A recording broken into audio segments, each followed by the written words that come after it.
রাসূলুল্লাহকে দুইজন ছেলে সন্তান দান করেছিলেন। সুবহানাল্লাহ।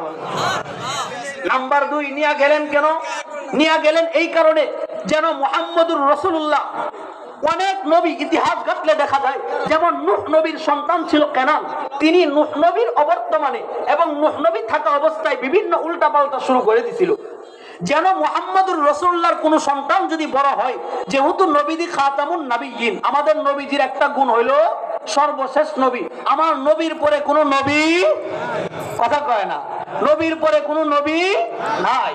যেহেতু মুহাম্মদুর রাসূলুল্লাহর পরে আনেওয়ালা কিয়ামত পর্যন্ত উম্মতের জন্য কোন নবী আসবে না, কোন রাসূল আসবে না, এই জন্য আল্লাহ পাক রব্বুল আলামিন মুহাম্মদুর রাসূলুল্লাহকে এমন কোন সন্তান রেখে যায় নাই যেটা পরবর্তীতে নবী দাবি করার সম্ভাবনা থেকে যায়। এই জন্য মুহাম্মদুর রাসূলুল্লাহর সন্তানকে আল্লাহ পাক বাল্যকালেই তার কাছে নিয়ে গেছে। সুবহানাল্লাহ বলেন।